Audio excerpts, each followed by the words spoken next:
आपने देखा इस देश में कितने केस हैं कि जेल में 10 साल के लिए पड़े रहते हैं, उनकी सुनवाई नहीं होती। ये तो सुनवाई भी फट से हो गई, जजमेंट भी फट से हो गई, सजा भी फट से हो गई। और आपने कह दिया अगले दिन कि 8 सालों के लिए ये चुनाव नहीं लड़ सकते, संसद से बाहर कर देंगे इनको। वाह वाह वाह वाह वाह वाह, कायर है इस देश का प्रधानमंत्री। लगा दो केस मुझ पर, लगा दो केस मुझ पर, जेल ले जाओ मुझे भी, लेकिन सच्चाई यह है कि इस देश का प्रधानमंत्री कायर है। और हमें क्या शर्म आनी चाहिए कि हमारे परिवार के सदस्य शहीद हुए इस देश के लिए, कि इस झंडे में उनका खून है, इस धरती में उनका खून है। इस देश के लोकतंत्र को मेरे परिवार के खून ने सींचा है। हम और मजबूती से लड़ेंगे। हम इस देश के लोकतंत्र के लिए कुछ भी करने के लिए तैयार हैं। यहां पे बैठे हुए मेरे मन में एक पुरानी बात आई, 32 साल पुरानी बात है।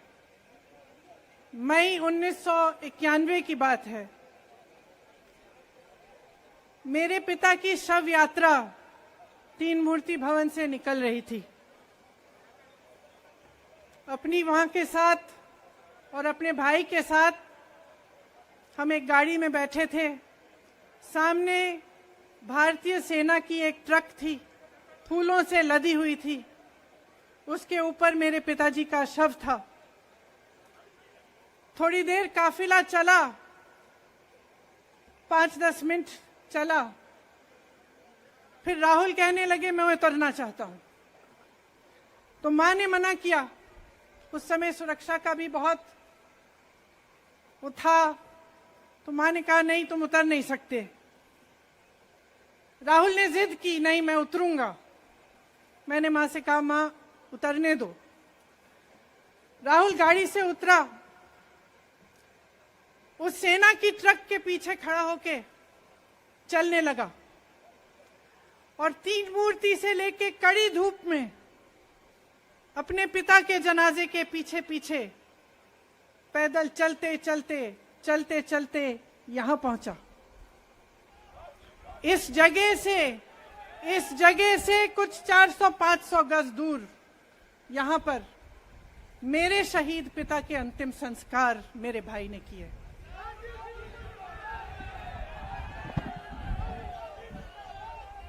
सुनिए, वो चित्र मेरे दिमाग में अभी भी है, मेरे मन में है। मेरे पिता का शव इस तिरंगे झंडे में लपेटा गया था। इस तिरंगे के नीचे मेरे पिता का शव था और उसके पीछे चलते चलते मेरा भाई यहां आया। उस शहीद पिता का अपमान भरी संसद में किया जाता है। उस शहीद के बेटे को आप देशद्रोही कहते हैं, आप मीर जाफर कहते हैं, उसकी आप मां का अपमान करते हैं। आपके मंत्री मेरी मां का अपमान भरी संसद में करते हैं। आपके एक मुख्यमंत्री कहते हैं कि राहुल गांधी को पता भी नहीं है कि उनका पिता कौन है। आपके प्रधानमंत्री भरी संसद में खड़े होकर कहते हैं कि ये परिवार नेहरू नाम को इस्तेमाल क्यों नहीं करता। पूरे परिवार का अपमान करते हैं। कश्मीरी पंडित समाज के रिवाज का अपमान करते हैं, जिसके तहत एक बेटा अपने बाप के मरने पर पगड़ी पहनता है, परिवार की परंपरा को आगे बढ़ाता है। लेकिन आप पर कोई मुकदमा नहीं होता, आपको 2 साल की कोई सजा नहीं मिलती, आपको जेल की सजा नहीं मिलती, आपको संसद से कोई बाहर नहीं निकालता, आपको मना नहीं करता कि 8 सालों के लिए आप चुनाव नहीं लड़ सकते। क्यों? मैं पूछना चाहती हूं क्यों? आज तक हम चुप रहे हैं, हमारे परिवार का अपमान करते गए करते गए करते गए। मेरे भाई ने क्या कहा? संसद में वो मोदी जी के पास गए और उनसे गले लगे। मेरे भाई ने कहा, मैं आपसे नफरत नहीं करता हूं, मेरे दिल में आपके लिए कोई नफरत नहीं है, हमारी विचारधारा अलग है, लेकिन हमारी नफरत की विचारधारा नहीं है। तो मैं पूछना चाहती हूं, एक आदमी का कितना अपमान करोगे, कितना अपमान करोगे? क्या यही है इस देश की परंपरा? आप परिवारवादी कहते हैं, तो भगवान राम कौन थे? भगवान राम को वनवास में भेजा गया, उन्होंने अपने परिवार, अपनी धरती के प्रति अपना धर्म निभाया। क्या भगवान राम परिवारवादी थे? क्या पांडव परिवारवादी थे कि वो अपने परिवार की संस्कारों के लिए लड़े? और हमें क्या शर्म आनी चाहिए कि हमारे परिवार के सदस्य शहीद हुए इस देश के लिए, कि इस झंडे में उनका खून है, इस धरती में उनका खून है, इस देश के लोकतंत्र को मेरे परिवार के खून ने सींचा है। और जो सोचता है कि हमें अपमानित करके हमें डराएंगे, हमें धमकाएंगे, जो सोचता है कि तमाम एजेंसियों को लगाकर, हम पे छापे मारकर, हमसे कुछ भी कर ले, हमको हमें डराएंगे, वो गलत सोचते हैं। हम डरने वाले नहीं हैं। हम और मजबूती से लड़ेंगे। हम इस देश के लोकतंत्र के लिए कुछ भी करने के लिए तैयार हैं। इस देश के लोकतंत्र को, इसकी नींव कांग्रेस पार्टी के महान महापुरुषों ने डाली है। कांग्रेस पार्टी लड़ी इस देश की आजादी के लिए, और आज भी इस देश की आजादी के लिए ही लड़ रही है। कभी कभी मैं सोचती हूं, मुझे समझ में नहीं आता कि पब्लिक क्या सोच रही है। क्या देख नहीं रही है क्या हो रहा है? क्या आपको दिख नहीं रहा है कि आपकी सारी संपत्ति लूटी जा रही है, एक आदमी को दी जा रही है, गिने चुने उद्योगपतियों को सब कुछ दिया जा रहा है? किसकी संपत्ति है? ये राहुल गांधी की संपत्ति है, ये आपकी संपत्ति है। ये पीएसयू किसके हैं? किसके लिए बनाए गए? आपके लिए बनाए गए, जो ऐसे एक के बाद एक इनको बेचे जा रहे हैं, दिए जा रहे हैं। इसी से तो आपका रोजगार आता है। छोटे उद्योगों से, छोटे व्यापारियों से आपका रोजगार आता है। किसी बड़े अडानी से नहीं आता। रोजगार नहीं देते, छीनते हैं आपका रोजगार। तो आप समझ क्यों नहीं पा रहे हैं? आप गैस के सिलेंडर के लिए 1000 रुपए दे रहे हैं, और यहां आपकी सारी संपत्ति किसी को सौंपी जा रही है। राहुल गांधी जी ने क्या कहा? अरे कौन सा इतना बड़ा जुल्म कर लिया कि आपसे 2 सवाल पूछ लिए, जवाब नहीं दे पाए ना, घबरा गए। और जो अहंकारी होते हैं, तानाशाह होते हैं, क्या करते हैं? जब सवालों का जवाब नहीं दे पाते तो पूरी सत्ता को लेकर जनता को दबाने की कोशिश करते हैं। जो सवाल उठाता है उसको दबाने की कोशिश करते हैं। आपने कभी सोचा है, आंखें खोलिए, आपने कभी सोचा है कि ये पूरी सरकार, ये सारे मंत्री, ये सारे सांसद एक आदमी को बचाने की क्यों इतनी कोशिश कर रहे हैं? इस अडानी में है क्या कि इसको आप सारी संपत्ति दे रहे हो देश की? 20 हजारों करोड़ शेल कंपनियों में इनकी हैं, और आप इन पे इंक्वायरी नहीं कर सकते। ये अडानी है कौन कि आप सब उनका नाम उठते ही बौखला जाते हैं और उनको बचाने में लग जाते हैं?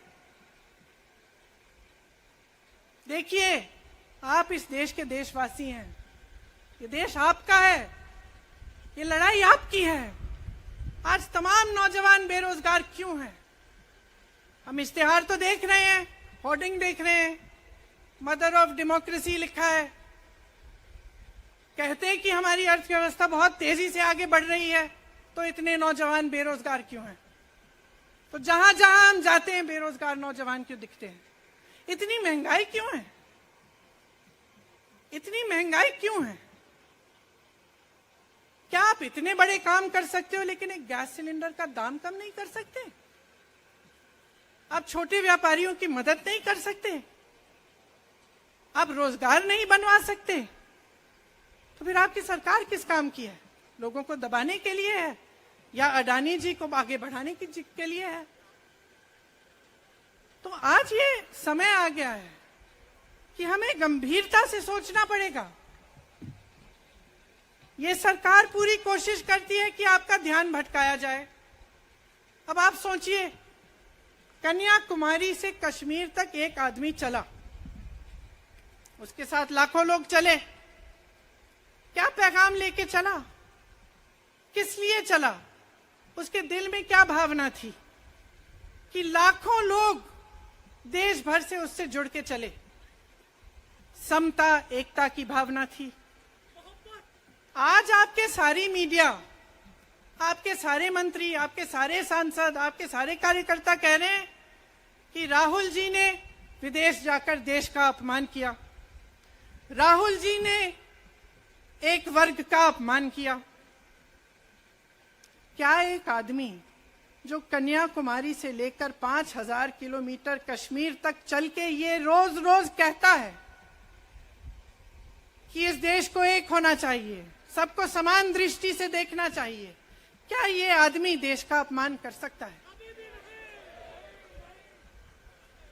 क्या ये आदमी एक वर्ग का अपमान कर सकता है? तो ये आदमी क्या कर रहा है?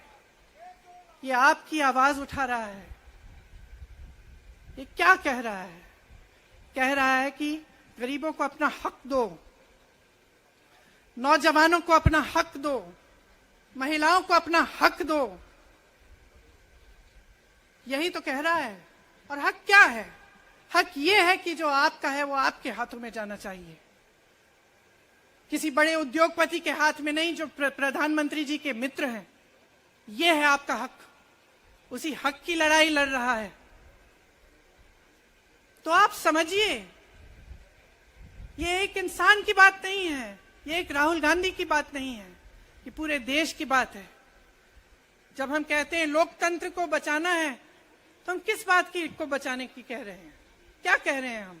लोकतंत्र क्या होता है? खुल के जवाब मांगो, सवाल उठाओ। यही तो लोकतंत्र है कि आपको कोई आपत्ति है, कोई समस्या है, आप किसी के पास जाकर अपना हक मांग सकते हैं। आप कह सकते हैं, भाई हमारे लिए ये क्यों नहीं किया, इतनी महंगाई क्यों है, हमारे लिए रोजगार क्यों नहीं बनाए? लेकिन आज यही हक आपसे छीना जा रहा है और आपका ध्यान इधर उधर भटकाया जाता है और इतनी चीजों को फैलाया जाता है जो सच नहीं है, झूठों को फैलाया जाता है। आप सोचिए, राहुल गांधी दुनिया के सबसे बड़े जो शिक्षा के संस्थान है वहां से पढ़ के आए हैं। हार्वर्ड और कैम्ब्रिज की उनकी डिग्री है। कैम्ब्रिज से उन्होंने इकोनॉमिक्स में मास्टर्स डिग्री, एमफिल डिग्री उनको मिली। आप उसको पप्पू बनाते हैं। पूरे देश भर में आपकी सहायता के साथ मेरे मीडिया के दोस्तों, डिग्री आपने देखी नहीं, सच्चाई आपने देखा नहीं, उनको पप्पू बना दिया। फिर पता चला कि ये पप्पू तो यात्रा में निकल आया और पता चला कि ये तो पप्पू है ही नहीं। इसके साथ तो लाखों लोग चल रहे हैं। ये ईमानदार भी है, ये सब बातों को समझता भी है, ये जनता के बीच जा रहा है, जनता की समस्याओं को सुन रहा है, तो जनता इसके साथ चली जा रही है। तो घबरा गए कि राहुल गांधी ने संसद में वो सवाल उठाए जिनका उनके पास जवाब नहीं है।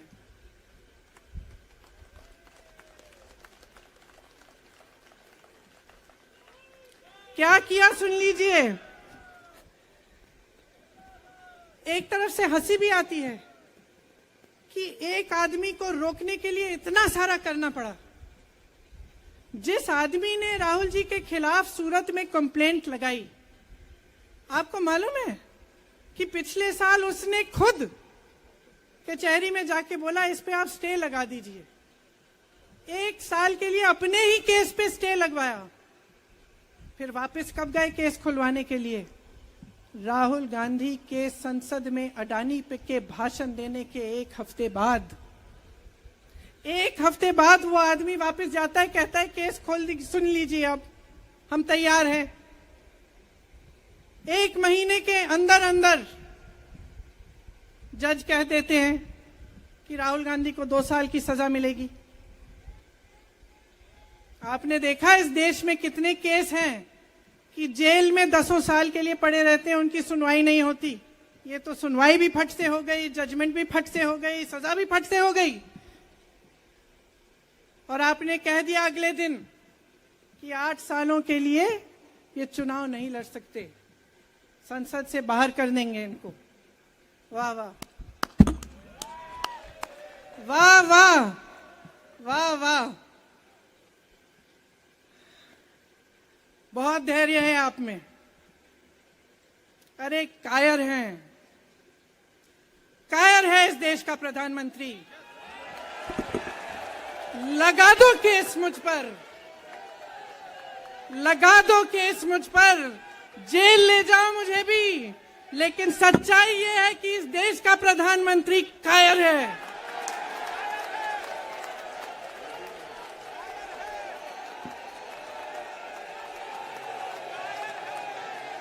अपनी सत्ता के पीछे छुपा हुआ है, अहंकारी है। और इस देश की बहुत पुरानी परंपरा है, इस देश की बहुत पुरानी परंपरा है, हिंदू धर्म की पुरानी परंपरा है कि अहंकारी राजा को जनता जवाब देती है। और इस देश की बहुत पुरानी परंपरा है कि अहंकारी राजा को ये देश पहचानता है।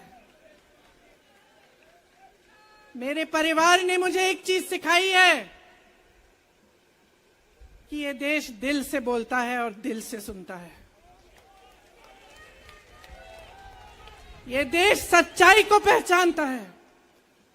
और मैं जानती हूं कि आज वो दिन है जब से सारा कुछ बदलने लगेगा।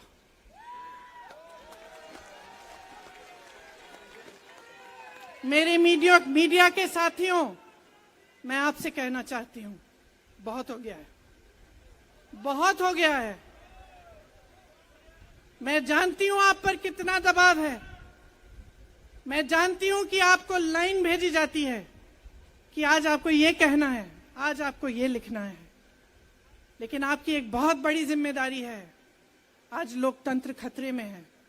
अगर सरकार सवाल उठाने वाले को 8 सालों के लिए संसद से निकाल सकती है, अगर कह सकती है कि तुम्हें चुनाव लड़ने की ही इजाजत नहीं है, तो बहुत गड़बड़ है, बहुत गलत हो रहा है। और ये लोकतंत्र के लिए ठीक नहीं है, ये इस देश के लिए ठीक नहीं है।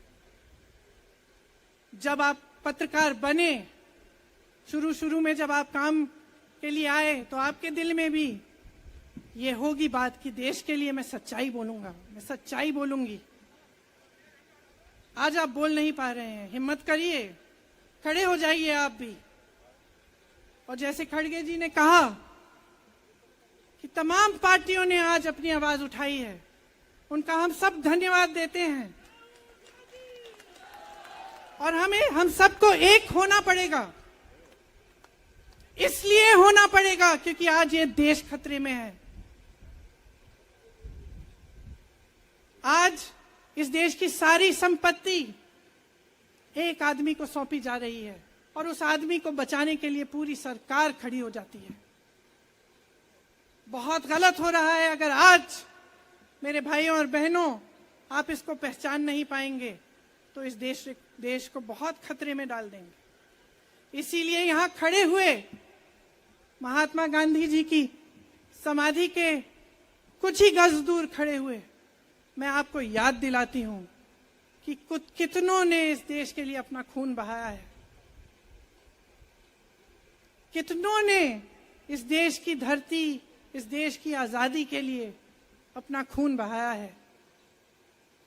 ये अफसर हैं यहाँ तैनात खड़े हैं, इसी तरह से इनके भाई सरहद पे खड़े होते हैं हमारे लिए, आज भी अपना खून बहा रहे हैं। क्या इसके लिए? क्या अडानी जी के लिए? कि अपने देश के किसान के लिए, अपने देश के गरीब के लिए, अपने देश के छोटे व्यापारियों के लिए, महिलाओं के लिए, अपने बच्चों के भविष्य के लिए हम सब अपनी जान देने के लिए तैयार हैं। तो मैं आपसे आग्रह करती हूं, मेरे देशवासियों, आंखें खोल लो, समय आ गया है, डरो मत। राहुल गांधी के शब्दों में डरो मत, इनका सामना करने का समय आ गया है। एकजुट हो जाओ, सामना करो, इस देश की सच्चाई को उभारो, इस देश की एकता को बनाए रखो और इस देश को आगे बढ़ाओ। जय हिंद, जय हिंद, जय हिंद।